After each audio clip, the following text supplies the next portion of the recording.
everybody. Uh, Today I am going to discuss about the petroleum sector. It's relevant to your B paper questions. I am going to briefly explain what is petroleum, what is the present situation in the petroleum sector in the country, refining and world situation, the price changes. All these things will be briefly explained. If you need any clarification during the presentation or end of the presentation, you can ask at any time, right?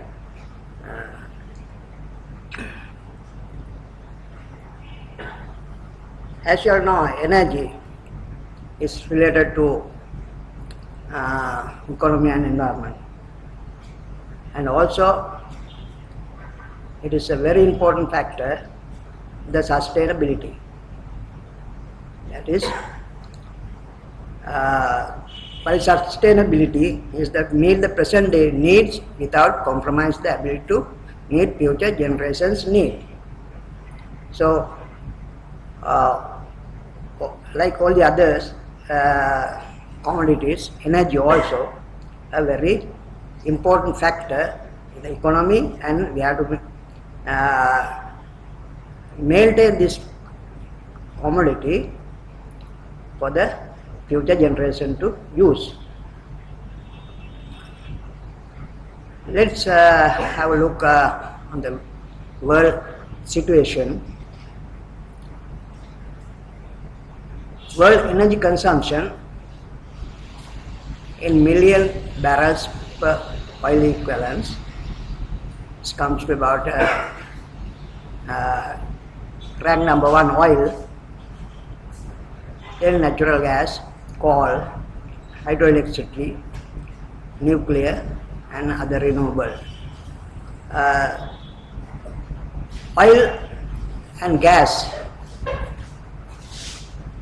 share about 2/3 of the world energy consumption. Nuclear, of course, about 6%. Other renewable means wind, solar and various biomass, all the other energy sources. As of 2014, it's come to about less than 2% world energy consumption. Probably in times to come, that is the area that keep growing.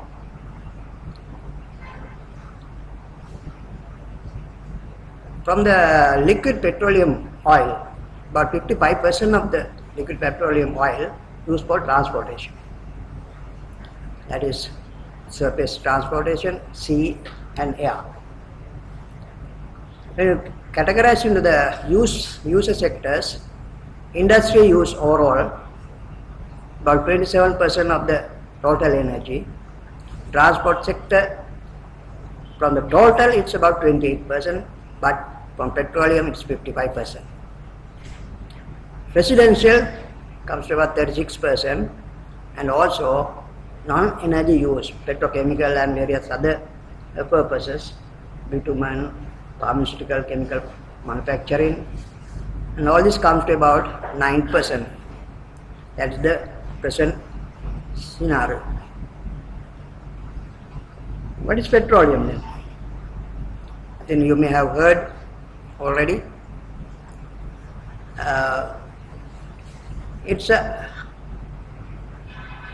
hydrocarbons. Hydrocarbons of having carbon number from 1 to more than say 100, more than 100, combined with different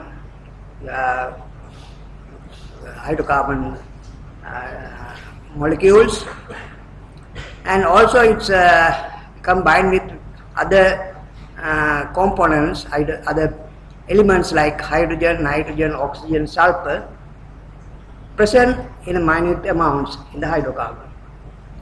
So it exists both all in solid, liquid and gaseous form. The gaseous form is the lightest one. It is normally we call is natural gas, methane. That's the lightest fraction of the hydrocarbon series, the methane. And heavy fraction, mainly highest molecular weight, comes as tar. So people believe that petroleum has formed from dead organic materials buried underneath the rock structure and subjected to very high pressure and temperature for years, millions of years, and now it is available in the usable form. When you go back to the history of petroleum production, it's actually petroleum has been known more than 4000 BC, though it was not used in a useful manner. First oil well was dug in 1857 in Canada. That was very shallow well. It's about 50 feet, and it's followed by Colorado, Ohio, Texas during the next 25 years. And first commercial refinery was built in 1860, having a refinery capacity of 500 barrels per day. Normally, refinery capacity expressed as barrels per day. So 500 barrels per day compared to the today's refinery, it's a very, very small. We have refinery in the world about 1.2 million barrels per day. So, this is a beginning, 500 barrels per day, that is in Venezuela. By 1900, a well dug up to about 1150 feet, and it is very popularly known that from that well oil has come out, and they didn't have any method to control that oil coming out. So it has huge amount of oil has been spilled over the surface. By 1900, Russia and America has produced respectively 80 and 65 million barrels oil per year. That is 80, 65 million barrels per year. So today, oil production is about 195 to 100 million barrels per day. So that was originally it was 80, 165, 145 million barrels per year. So petroleum, how do you extract the petroleum? This initially you have to carry out what is called seismic survey using ultrasonic waves to carry out some survey to identify the oil bearing rock structure first.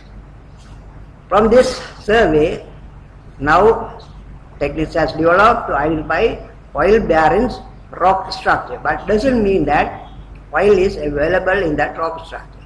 But this first you have to identify whether, otherwise if you don't identify that, then you need not to go beyond that.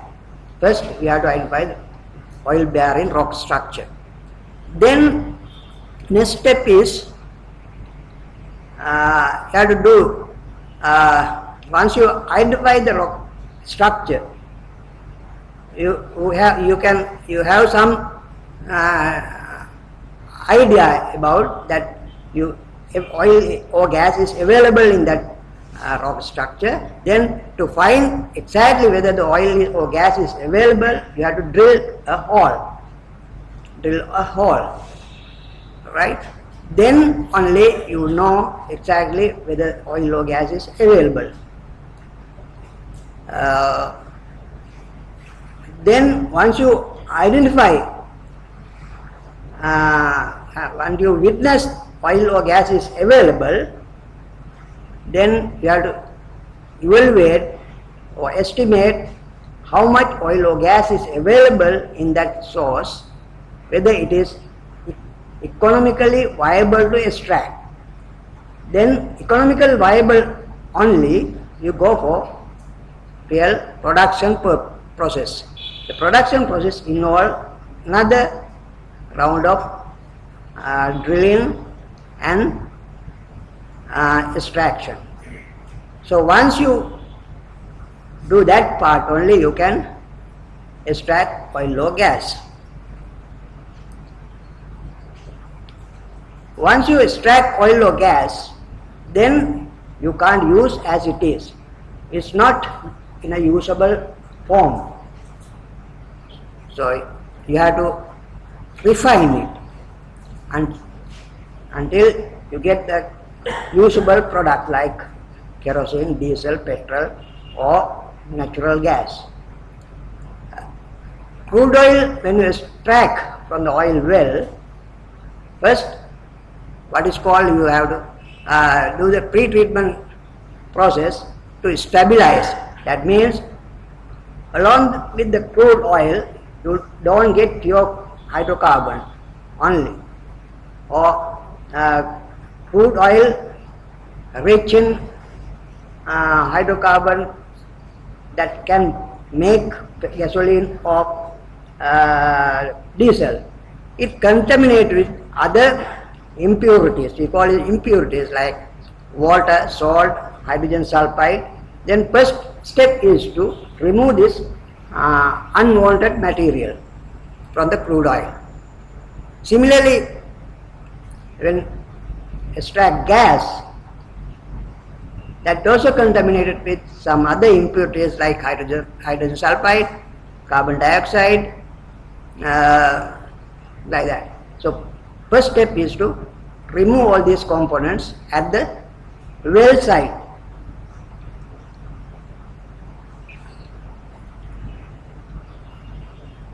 There is another what is called bituminous oil or oil sand. It is found especially in Canada.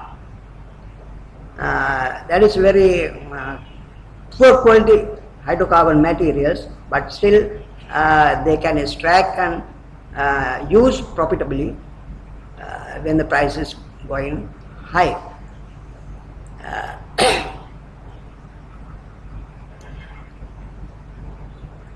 Then once you do the pre-treatment, you transport oil to place where it refined, especially through the ship tankers to refining all over the world. Once you receive oil from the tankers, then you have to carry out some preliminary treatment, pre-treatments, what is called removal of salt, excess salt, then subject to what is called primary distillation. The hydrocarbon mixture, you get different hydrocarbon fraction. As I mentioned, from C1 to more than 100 carbon number molecules. So you have to first separate out different fraction, but that is what is called primary distillation. Primary distillation, you separate out different fraction, we call those fraction naphtha, kerosene, diesel or residual, depending on the boiling range. So C4 to C9 fraction, boiling range is about 35 to 160 degrees C. Likewise, different boiling range you separate out fraction. Once you separate out, again you can't use those fraction for usable way. Further treatment is required. So any product like you are extracting, separating from the crude distillation unit, you further subject it to refining in different process units to get the products that is used in the market. Then for these purposes, there are different processes like catalytic process, which you have to remove impurities further or convert residual oil to useful product like kerosene or diesel. All this involved in the refinery. So I can't explain all this in details here. So you particularly you want to know, you can ask question. So this is the basic flow diagram of a refinery. Refinery, as I mentioned, the crude distillate is there. So the crude distillate products get different products gets to and they send through different processes until you get the final useful products. Then let's talk something about product specification. Product specification. Liquefaction we call LPG, liquefied petroleum gas. Liquefied petroleum gas, normally it's a methane and butane and propane mixture. Some countries LPG contain only propane, some countries butane, some countries is a mixture of propane and butane. In Sri Lanka, the mixture is propane and butane. Gets about 30% of the mixture is about propane and 70% butane. That is the composition that marketed in Sri Lanka. Basically, for operational safety and use aspect, there are some properties, or we call it specification. So this is the basic specification. Out of this, normally we give a preference to vapor pressure. You have to maintain this vapor pressure. It is important when you design a piping system or the vessels to store. This is important vapor pressure. Then there are some other components that is not to exceed certain limit, like dyeing, alkenes. The maximum should be less than 0.5%. The sulfur, that is RSH, that is mercaptan sulfur, like that. You need to remember all these things just to give some idea about what is LPG. Then it's come to gasoline. Gasoline or petrol, commonly known as petrol. Petrol produced from different processes. From the original fraction that you extract from the crude distillation unit, main fraction is naphtha. Naphtha convert into petrol using what is called process unit called reforming unit, platforming or reforming unit. It's a catalytic process. Then various processes like isomerization, alkylation, then petrol or gasoline, alcohol is used for blending. Ethyl alcohol is for blending with gasoline for petrol manufacturing. Then methyl tertiary butyl ether, MTBE, another components that used for making petrol, naphtha and LPG. So to get the required specification, you blend at a certain proportion all these components. That is how you make petrol. Petrol also we have certain specification. Out of that, I think commonly non-specification is octane number. So octane number you all are familiar about the octane number, because there are two grades of octane petrols in Sri Lankan market, 92 and 95. So that is main important property of the gasoline. Other than that, there are so many properties which used for engine performance as well as emission and storage, transportation. All this have been considered, and we have put all this specification to accommodate the requirement. Then diesel also produced on different processes. Direct extraction from coal distillation, hydrocracking, delayed coking. All these products blend together to get the final product, or straight products also used for blending diesel manufacturing. Again, similarly, petrol, diesel also there are certain specification. There are also octane number for petrol. Here similar index is what is called cetane number. That is also very similar to the octane number, but a different way it acts.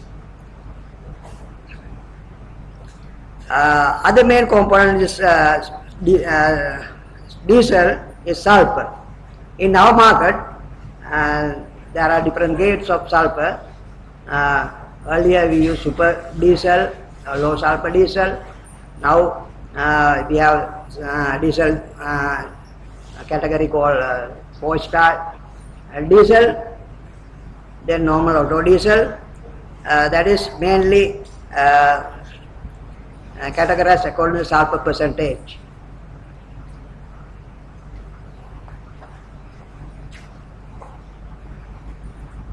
Diesel also we have different specification to safeguard the engine performance, transfer systems and storage.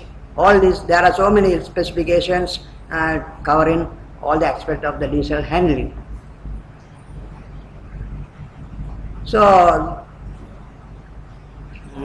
mainly this petroleum, especially automobile fuel, main concerns about emission. So present day vehicles, they designed to minimize the emission of carbon dioxide, sulfur, nitrogen, ozone, hydrocarbon, particulate matter.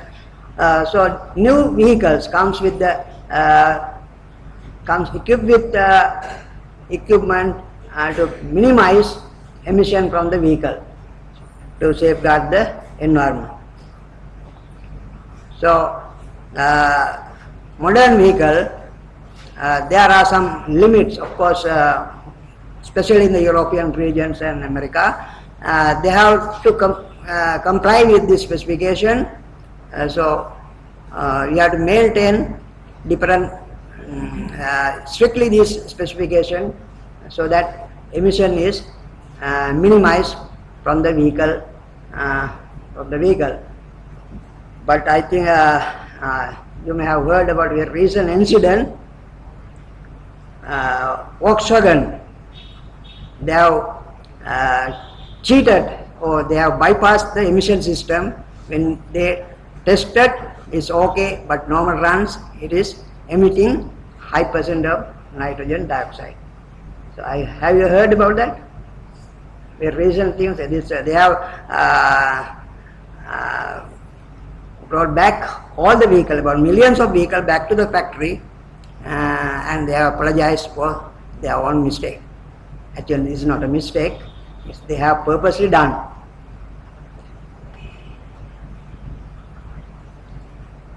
So I think you may have heard about all vehicle fuel. They categorize according to the European standard, Euro 2, Euro 3, Euro 4, etc.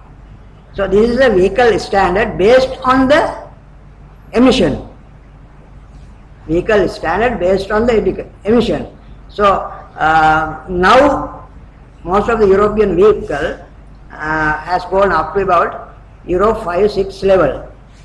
So when you purchase or when you operate a vehicle designed for Euro 5, 6 level, you have to have fuel specification also match to those vehicle standard.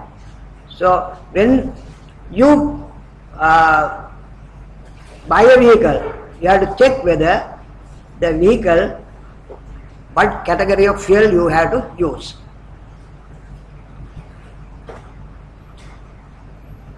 Then, other than hydrocarbon, the now trend is using the what is called biofuel. Especially one emerging thing is ethanol. Ethanol, some countries they use about either blend with gasoline or sometimes 100% ethanol. But when you use ethanol, you have to be very careful. I think you have, I don't know whether you have, remember in Sri Lanka also had some problems about 4 or 5 years back.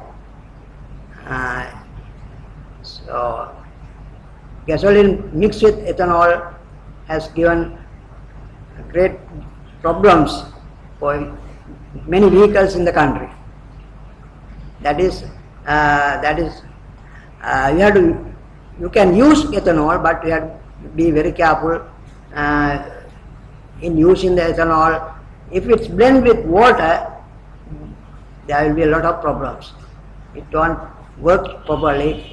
The engine may fail and give many troubles. Not only power but engine components also get damaged if you are not properly use ethanol blended petrol. So for that purpose they have specification, ethanol also specification when you are using ethanol as a fuel. Then we'll come to something about the world scenario about petroleum supply.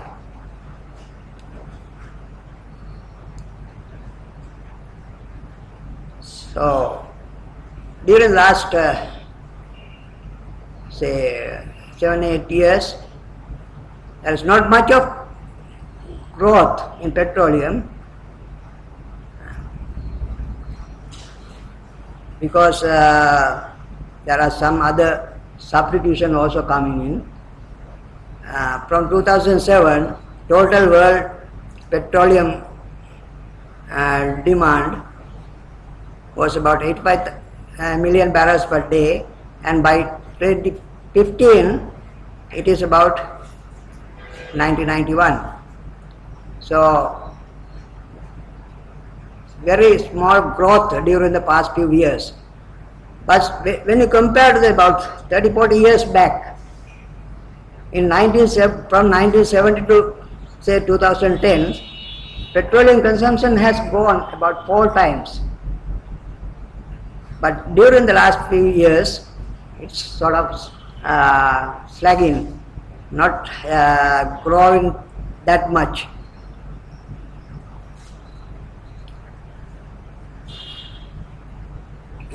Petroleum products wise also world products demands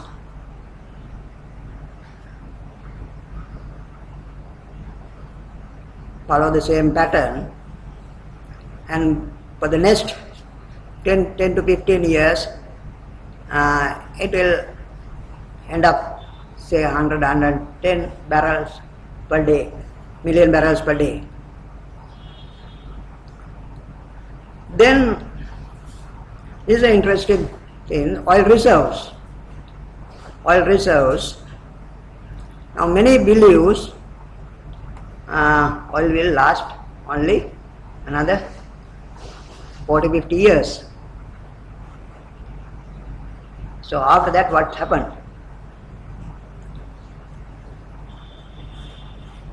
According to the statistics, actually statistics in the sense, oil, there are famous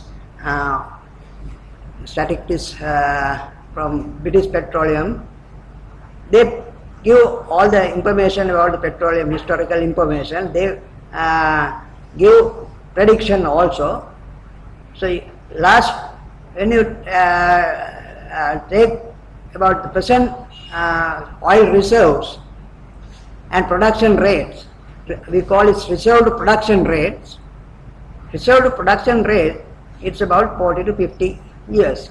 That is, what you have today,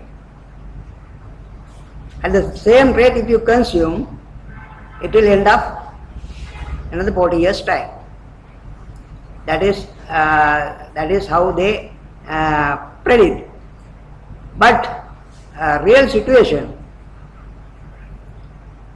the same statistics, if you go back to 40 years and see the 40 years also, before 40 years also the reserved production ratio was about 40 years. Today after 40 years also they predict as another 40 to 50 years.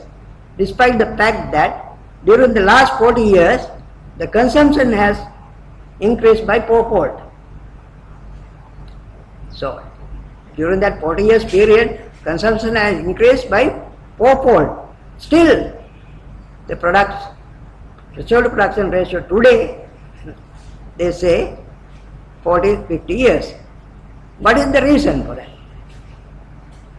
Why still they remain the same despite the fact that consumption has grown more than 400%? Still the same ratio maintained. Why?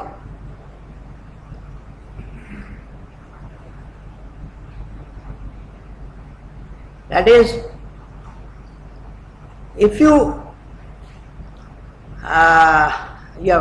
oil price remains something like that, $10 or $5 today, in 40 years time it was about $5.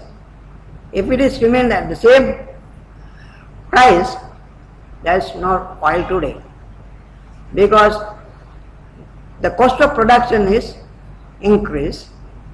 When the cost of production is or the price of the crude oil is high, they can recover oil which has high cost of production. So today there are enough oil reserves, but the cost of production is high. If you can't maintain the crude oil price above the cost of production, you can't get the oil. That is the main reason. This is now what is happening today. Today oil price has crashed to say $25-30 from $110 years, 1.5 years back. So what will happen the oil market in future if it is go like this? And of course they have predicted it will go down below 20 after removing the sanction from Iran. Now from yesterday they have removed sanction, and Iran also going to increase their production, and most of the people predict that oil price will come down below 20. What will happen if it comes down to below 20? There are oil wells which produce oil. The cost of production is more than $30-40, sometimes more than $50. Most of the oil well, they have stopped production. Especially the recent figures shows America, the rig counts, the number of oil wells, rig counts has come down drastically because uneconomical to operate that wells at the present price. So there will be huge problems, I think, in the near future. If they go on like this, they stop producing oil, that high cost well, then all of a sudden the price will go up uncontrollably. That is the possible things. So this is the reserve to production ratio, what I mentioned all this about, number of years, oil, gas and coal. As I explained, the oil price movement. This is that is $2013 and dollar of the day. So actually the price is, although it is high, it's compared to the, if you standardize the price, it almost same throughout the history. Throughout the history it is almost same, not much difference. Only the dollar devaluation may be the reason for increasing the price. And this slides you can see the oil price hike in different or dip in different stages due to the various issues or problems, especially in the Middle East.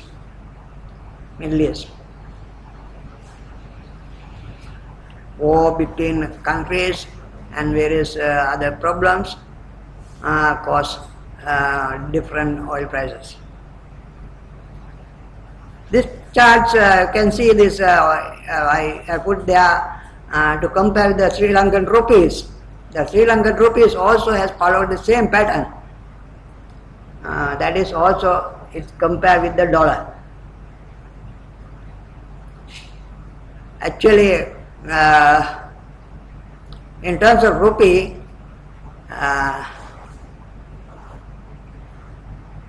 about 2000 is 2000 rupees. Now in terms of rupees, by 2011 is about more than 12,000 rupees per barrel. 6 times more. Then something about oil production, reserves and consumption. This reserves, number 1 comes Saudi Arabia, Venezuela number 2, like that Canada, Iran, Iraq, Kuwait and Nigeria. Production also Saudi Arabia number 1, 10.5 million barrels per day. Then next Russia production is very high, United States like that. Consumption wise, about 20% of the world oil consumed by America. It's about 19 million barrels per day. A single country is China, 9.2 million barrels. And our country, Sri Lanka, how much? It's about this million barrels. Our country is about 0.1 million barrels, 100,000 barrels per day. So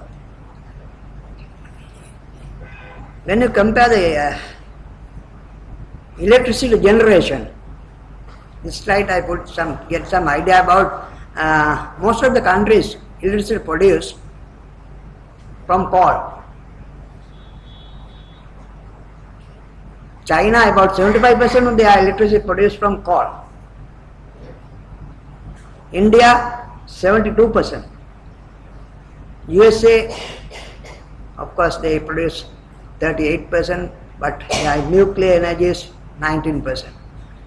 UK, also about 40%. Germany, 46%. Australia, about 70%. So most of the countries, the cheap electricity come from cheap fuel like coal. Sri Lanka now has start producing electricity by coal, it's about 12% in 2013. Of course, now it is more than that. It has come to about 40% last year.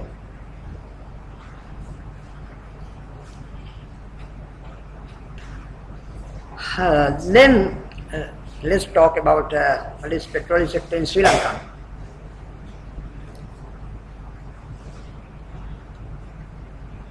Before nationalization, petroleum market in Sri Lanka was handled by multinational companies like Esso, Caltex, Mobil.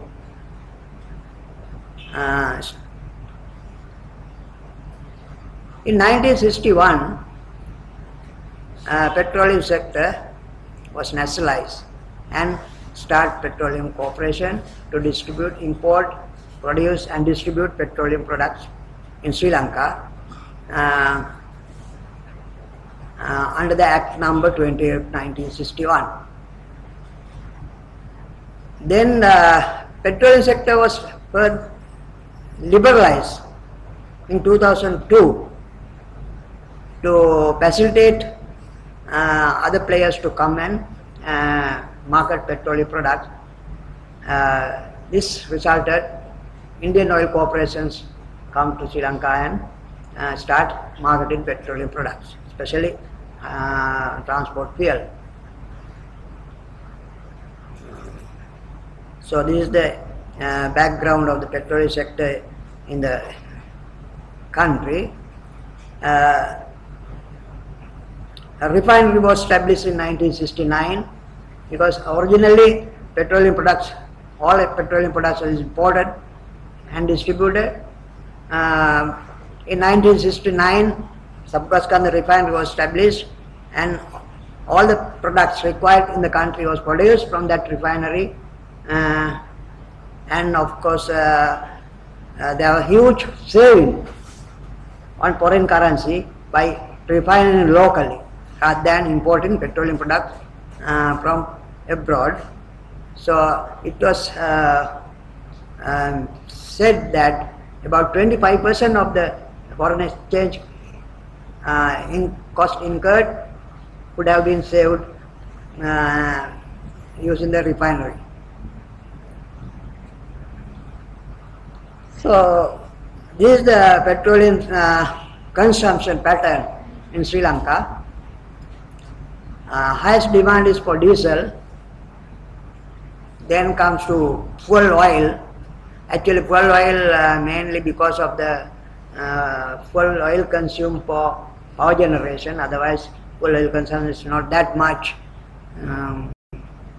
I think coming years the fuel oil consumption will come down with the coal power comes in. Then gasoline, petrol, other products are like that.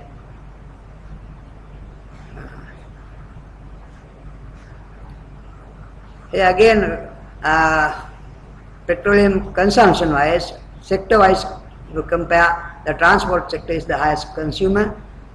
It's almost co-parallel with world trend. World trend also about 55% of the petroleum goes for transport. Sri Lanka also is part of the similar pattern. Power sector, of course, petroleum is comparatively very high compared to the other countries. Most of the other countries use other source of fuel, coal, gas or nuclear, but Sri Lanka used in 2013 about 29%, almost one-third of the country's petroleum used for power generation. So future forecast is like that. Based on the past consumption, so we predict fuel oil consumption will come down with the power generation come from the coal. There's moderately increasing.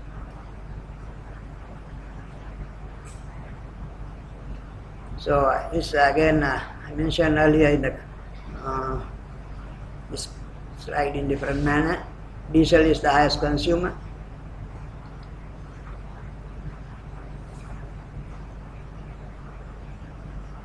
So this is the comparative import cost. Import cost.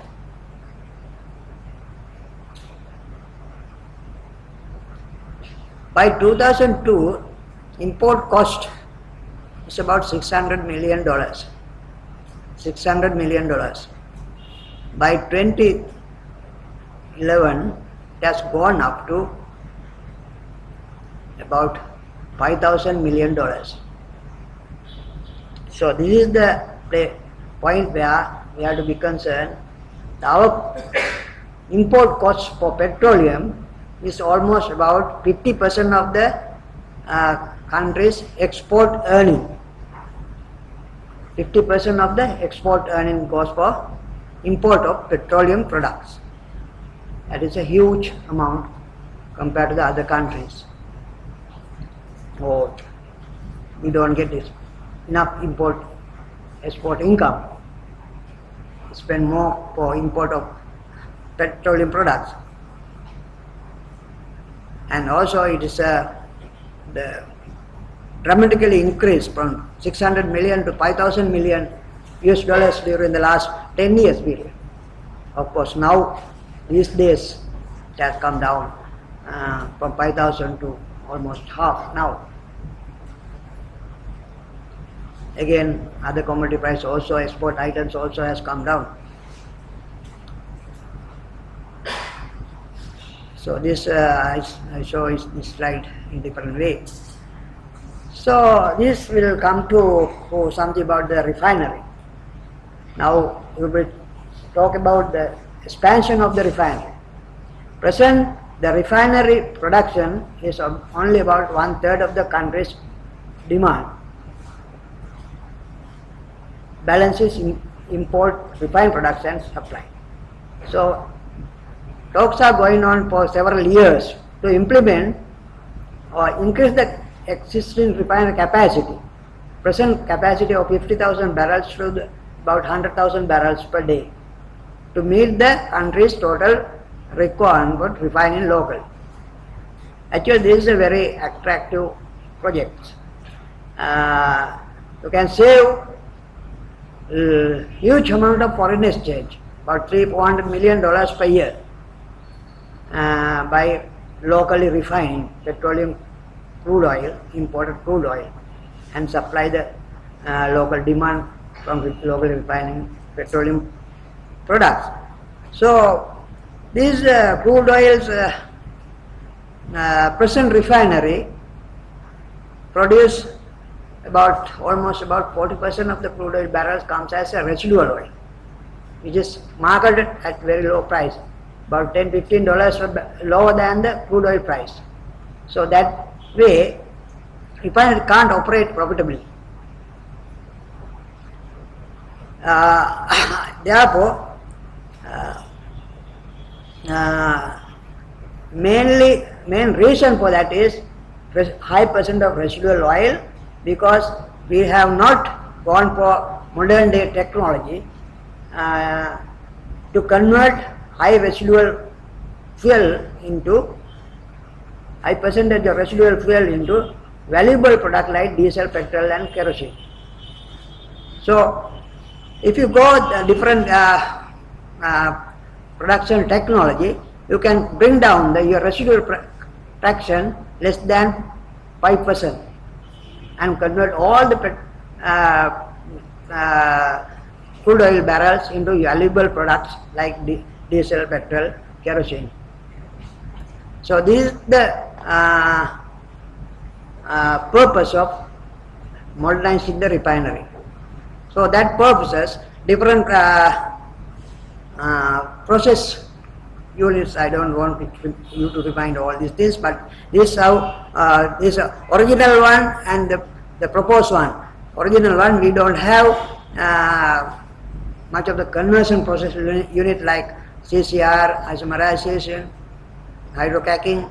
All process units are not fitted to in the present refinery. We have to incorporate those things in the new refinery to get the products, high percent of the products. So this is something like that. The proposed refinery configuration compared to my previous slide that I shown you to.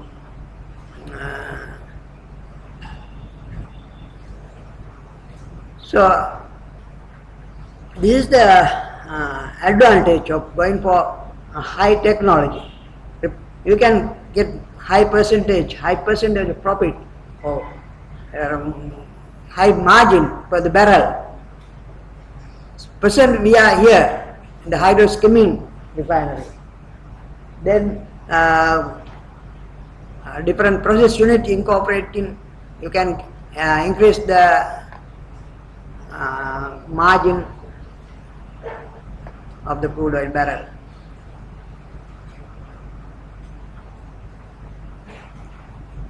So this is the infrastructure available in Sri Lanka. So crude oil, we take crude oil from very large tankers, and there is what is called SPBM, floating platform about 12 kilometers away from the shore. From there, submarine pipeline coming about 12 kilometers up to the shore tanks, and from the tanks it introduced the refining process. From the refinery, the products are transferred from refinery to different distribution centers, Colonna and Sabkaskada terminal, and also there are facilities to import refined products directly from another SPBM to Orogodwata.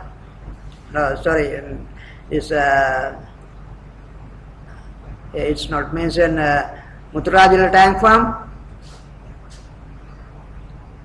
So from this network, petroleum products are distributed island-wide through bowsers, rail tankers and pipelines.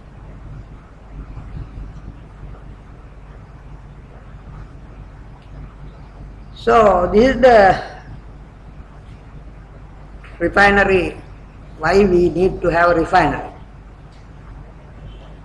We can save about $300-400 million per year by having locally refined petroleum products. That is why we need to have refinery in Sri Lanka. This $300 million means it's a huge amount for Sri Lanka.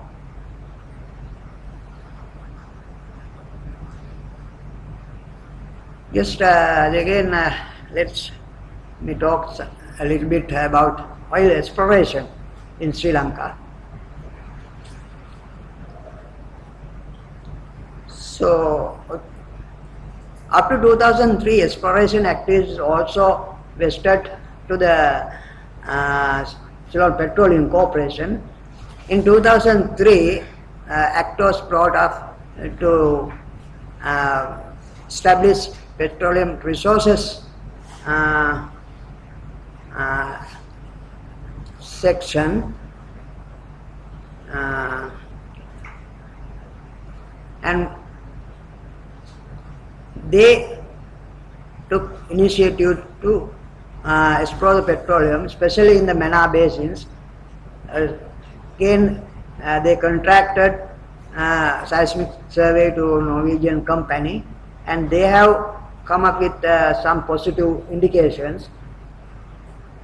This rock structure is satisfying the oil bearing condition. Then start contracting this area, and Can India company was mobilized to do the extraction activities. They have done, of course, they have dug 3 wells. Out of that 3 wells, they have found positive results of 2 wells and of course they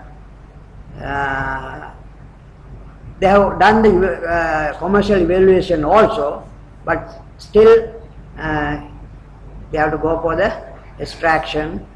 And the present scenario of low oil prices, it may not be viable at this stage to extract the quantity available in these wells. So that is the situation in Sri Lankan oil exploration activity. Right. With that, I will conclude my presentation. You can ask any question because I give a very brief explanation. So you may have some question. You can ask now.